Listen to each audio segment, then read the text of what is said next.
سلام دوستان، خوش اومدید به کانال خودتون تخم مرغ. امروز میخوام بریم غذاهای گلستان رو بشناسیم. قبل از که بریم لایک و ساب فراموش نشه.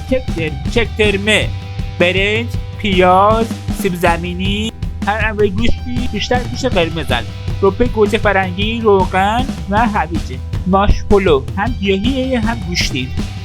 مواد اصلیش ماش، برنج، پیاز، کره، نمک، فلفل و زردچوبه است. پاسترمه موادش برنج، ماهی اوزون برون، پیاز، سیب زمینی، دونه انار، کره، روغن زیتون، تخم گیشنیز، زردچوبه، نمک، فلفل سیاه و زعفرانه.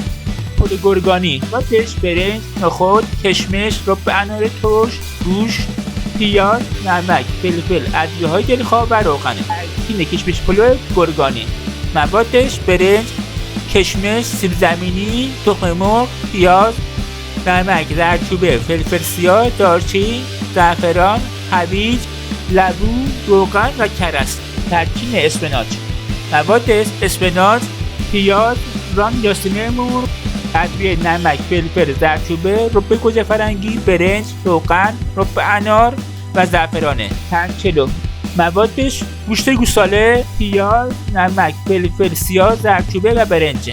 ترشی پلاو موادش برنج، لوبیا، عدس، نخود، رب آلوچه ترش، پیاز، انار، دانه انار، نمک، فلفل، زردچوبه و روغنه. دوکسی پلاو و دم پختی پلاو. دوکسی پلاو به معنی برنج آب که شده است، دم پختی پلاو به معنی برنج کته است.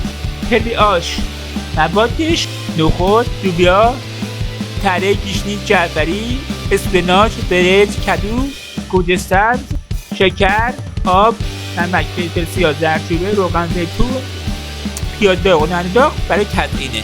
ماش آش موادش گوشت چرخ کرده، پیاز، ماش، عدس، پیاز داغ، برنج، جعفری گیشنیز، نمک، فلفل سیاه، زردچوبه، نعنا داغ و پیاز داغ برای تزیینه. گوجه آش موادش گوشت چرخ کرده، پیاز، برنج، گوجه فرنگی، نمک، فلفل سیاه، آب، روغن و نعنا داغ برای تزیینه. پی آش موادش برنج، نمک، آب، کدو زرد، آب انار، شکر و نعنا خشکه. آش عشق شعله موادش برنج، انار ترش، جعفری، شیبید، اسفناج، گیشنیز، نعنا خشک، شکر و نمکه.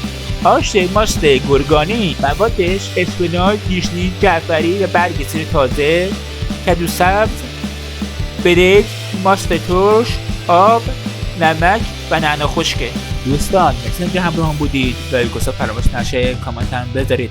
دوستتون داریم. تا بعدی بدرود.